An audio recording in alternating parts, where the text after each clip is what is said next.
नमस्कार, मैं मंजीत सिंह।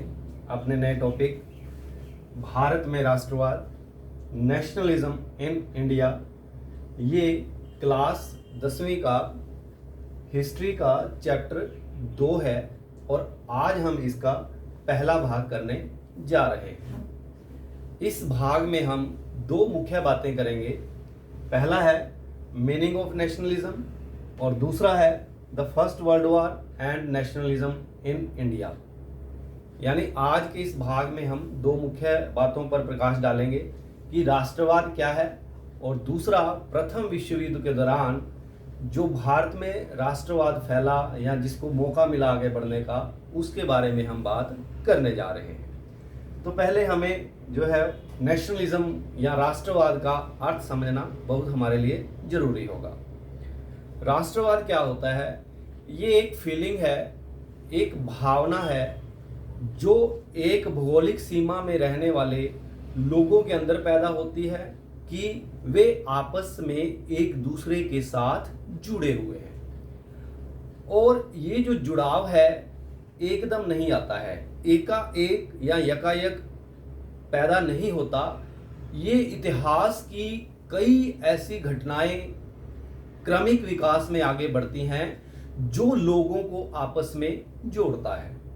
अगर हम पहले आपने जो लेसन किया है यूरोप में राष्ट्रवाद, कैसे आपने देखा कि कैसे वहां पर इटली का या जर्मनी का जो एकीकरण हुआ, कैसे कितना समय उसमें लगा और कितने लोगों की उसमें भूमिका रही। अब अगर भारत में हम राष्ट्रवाद की बात करें तो वो कैसे पैदा हुआ? अब देखें तो यहां पर जो राष्ट्रवाद पैदा हुआ लोगों के अंदर, वो एंटी कॉलोनियलिज्म था।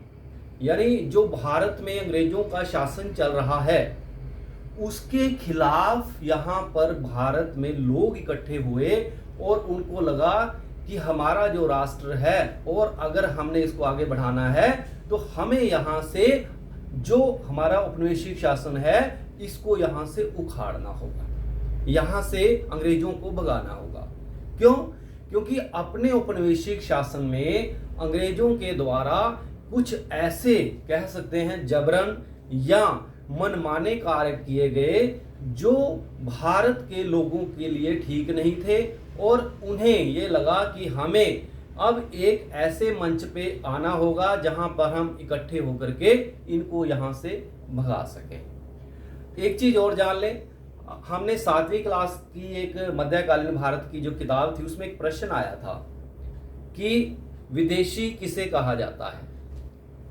ये विदेशी जो है, अगर आज के संदर्भ में हम बात करें तो आज वाला विदेशी और उस काल वाला विदेशी जो मध्यकालीन भारत में हम बात कर रहे हैं, दोनों में बहुत फर्क है। उस प्रश्न में हम उत्तर देते थे, उस व्यक्ति को विदेशी कहा जाता है जो दूसरे क्षेत्र से आया हो। दूसरे क्षेत्र का अर्थ क्या होता है? भारत कई हिस्सों में बंटा हुआ है, उस समय अलग अलग वहां पर कह सकते हैं राजतंत्र या अलग अलग लोग शासन कर रहे हैं और वहां अंदर जो लोग रह रहे हैं वो अपने आप को एक क्षेत्र में ही सीमित समझते हैं और कहते हैं कि हमारा जो अपना क्षेत्र है बस यही है और यही हमारा राष्ट्र है। हालांकि उस काल में या प्राचीन भारत में, मौर्य काल में भी और मध्यकालीन भारत में भी, अकबर के समय में भी भारत जो था एक बहुत बड़ी कह सकते हैं ज्योग्राफिकल बाउंड्री या उसकी भौगोलिक सीमा बहुत ज़्यादा थी। लेकिन जो उसके अंदर लोग रह रहे थे, बेशक जो सैनिकों के बल पर या अपनी सेना के बल पर इन राजतंत्रों ने अपना एक बहुत बड़ा भौगोलिक विस्तार किया, लेकिन वहां के जो लोग थे वो सिर्फ अपने एक क्षेत्र से जुड़े हुए थे। वो पूरे भारत से उनका जुड़ाव या उनके अंदर किसी प्रकार की राष्ट्रवाद की भावना नहीं थी। लेकिन यहाँ पे हम जो बात कर रहे हैं, यहाँ पे जो राष्ट्रवाद पैदा हो रहा है, यहाँ पे जो नेशनलिज्म पैदा हो रहा है, उसमें क्या है कि लोगों को लगने लगा है कि हमारे हित एक हैं, हमारा जो जुड़ाव है वो हमें रखना होगा और अपनी एक ज्योग्राफिकल एंटिटी जो है उसको बना के रखना होगा। और वो तभी संभव होगा जब हम अपने निर्णय आप लें, ना कि किसी बाह्य फोर्स, जो यहाँ पर अंग्रेजों की बाह्य फोर्स है या उनका जो यहाँ पर कह सकते हैं शासन है, उसके जरिए ये काम हो पाएगा। ऐसा नहीं हो पाएगा। तो इसके लिए यहाँ पर हम कह सकते हैं कि भारत में जो यहाँ पर हमें राष्ट्रवाद देखने को मिला, वो अंग्रेजों के खिलाफ भारत के लोगों की आपस में एकजुटता थी, एकता थी। हालांकि इस काल में भी हम देखें तो कुछ लोग अपने अपने विभिन्न मुद्दों को लेकर के, इस बात को लेकर के आगे बढ़ रहे थे, लेकिन बाद में यहाँ पर एक ऐसा व्यक्तित्व उभर करके सामने आता है जो इन सब को आपस में जोड़ता है और भारत में राष्ट्रवाद की जो भावना है उसको और कह सकते हैं और ज्यादा जोड़ देता है, और लोग आपस में इकट्ठा होना और जुड़ना और एकता का परिचय देना शुरू कर देते हैं। ये थी हमारी राष्ट्रवाद की भावना, या जो बात हमने यहाँ पर समझाने का प्रयास किया। अब हम दूसरी बात क्या करने जा रहे हैं कि प्रथम विश्व युद्ध के दौरान भारत में राष्ट्रवाद को कैसे बल मिला। आपको पता है कि भारत जो है इस समय अंग्रेजों का उपनिवेश है। उपनिवेश आप जानते हैं कि जहां पर एक जो देश होता है दूसरे देश के ऊपर अधिकार कर लेता है और वहां पर उसके जो आर्थिक कह सकते हैं संसाधन है उनका शोषण करता है। किसके लिए? अपने देश के लिए। यानी यहाँ पर भारत एक उपनिवेश है, किसका? अंग्रेजों का। और यहाँ पे आर्थिक शोषण हो रहा है, किसका?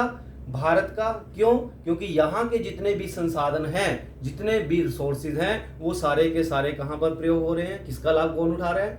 वो इंग्लैंड लाभ उसका उठा रहा है। अब यहाँ पे क्या हुआ, 1914 में आपको पता ही है कि विश्व युद्ध हुआ जो 1914 से लेकर के 1918 तक लगभग 4 साल से भी ज्यादा समय तक चला। अब यहाँ पे क्या है कि अंग्रेजों का शासन होने की वजह से क्या है कि अब एक चीज और जान लें उससे पहले कि जब भी युद्ध होता है तो उसमें जो भी कह सकते हैं संसाधन होते हैं, जो भी पैसा है, वो उस तरफ लोगों, उस राष्ट्र का लगने लगता है। अब इंग्लैंड जो था युद्ध में शामिल था और इसलिए उस युद्ध में भाग लेने की वजह से क्या हो रहा था, उसके खर्चे में काफी बढ़ोतरी हो रही थी। एक्सपेंडिचर जो था, डिफेंस एक्सपेंडिचर, रक्षा व्यय जो था, आपको पता है कि जब युद्ध होता है तो किस प्रकार का गोला बारूद चाहिए, बंदूकें चाहिए, तोपें चाहिए, और उसके लिए पैसा खर्च करना पड़ता है। और इस प्रकार इस पैसे को भरपाई के लिए उसने क्या किया, जहां जहां पर उसके अपने उपनिवेश थे, जहां जहां पर उसकी अपनी कॉलोनीज थी, उसने वहां से पैसा लेना शुरू कर दिया और उसके जरिए उसने कई काम, उसका ऐसा करने के लिए उसने कई काम किए। पहला क्या किया उसने कि भारत में के जो लोग थे उनके ऊपर जो टैक्स की दर थी वो बढ़ा दी, क्योंकि शासन उसका है तो अपने ढंग से वो शासन कर रहा है। अपना आर्थिक जो भी है, चाहे वो राजनीतिक है, आर्थिक है, जिस प्रकार के भी निर्णय ले रहा है वो अपने हित में ले रहा है। तो उसने यहाँ पे क्या किया, increase in taxes and duties and income tax, कि यहाँ पर जो भी टैक्सेस अभी थे उनकी दरों में वृद्धि कर दी।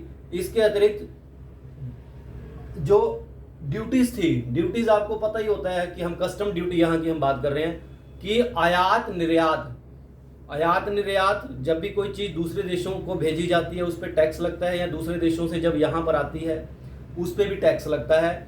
तो इस प्रकार इसकी दरों में भी वृद्धि कर दी और यहाँ पर जो इनकम टैक्स था लोगों के ऊपर, आयकर जो था वो भी लगा दिया। अब इससे क्या हुआ कि जो चीजें थी वो महंगा होना शुरू हो गई। कैसे? मान लीजिए ये मार्कर है, इसकी कीमत 20-25 रुपए है। अब अगर इसके ऊपर टैक्स और लगाया जाए तो इसकी कीमत क्या होगी, बढ़ जाएगी। अल्टीमेटली उसका भुगतान ग्राहक को या जो उसका उपयोग कर रहा है उसको देनी पड़ेगी। तो यहां पर ऐसा ही हुआ, विभिन्न प्रकार की जब इस प्रकार के टैक्स बढ़े तो उसकी वजह से क्या हुआ कि कीमतों में बहुत ज्यादा वृद्धि हो गई। एक आंकड़े के अनुसार कहा जाता है कि 1913 से 18 के बीच लगभग कीमतों में डबल वृद्धि हो गई। यानी जितना उसका रेट था उससे डबल कोई भी चीज अगर 100 रुपए में बिक रही थी तो वो 200 रुपए में बिकने लगी। तो इस प्रकार यहाँ के अंदर, यहाँ के जो लोग थे उनके अंदर कह सकते हैं एक असंतोष जन्म ले रहा था। और दूसरी जो बात थी वो थी फोर्स्ड रिक्रूटमेंट, कि यहाँ पर एक तो पैसा चाहिए युद्ध के लिए और दूसरा युद्ध में भाग लेने के लिए सैनिकों की भी जरूरत होती है। तो यहाँ पे क्या किया उन्होंने, अंग्रेजों ने भारत के विभिन्न गांवों में जाकर के वहां पर लोगों को पकड़ करके अंग्रेजी सेना में भर्ती करने लगे। जबरदस्ती यहां से उठाते और वहां पर अंग्रेजी सेना में भेज देते युद्ध में भाग लेने के लिए। अब इस बात से भी असंतोष तो पैदा होना ही था। फिर इसी काल में क्या हुआ कि इसी 1914 और 1918 के दौरान कि जो यहाँ पर जो फसलें थी वो कह सकते हैं खराब होना शुरू हो गई। यानी उत्पादन जो था ना के बराबर ही हुआ और जिसकी वजह से अकाल पड़ने शुरू हो गए। 1918 और 1919 और 1920-21 के बीच में यहाँ पर जो फसलें थी 2-3 साल के बीच में काफ़ी खराब हुई, जिसकी वजह से पूरे भारत में अकाल पड़ना शुरू हुआ। और अल्टीमेटली क्या हुआ कि अंग्रेजों के खिलाफ, क्योंकि उनका शासन है, तो भारतीयों का जो असंतोष था बढ़ता जा रहा था और उनको लग रहा था कि अंग्रेजों के शासन में हम जो हैं सुरक्षित नहीं रह सकते, हम सुखी नहीं रह सकते, क्योंकि हमारी जो समस्याएं हैं वो बढ़ती ही चली जा रही हैं।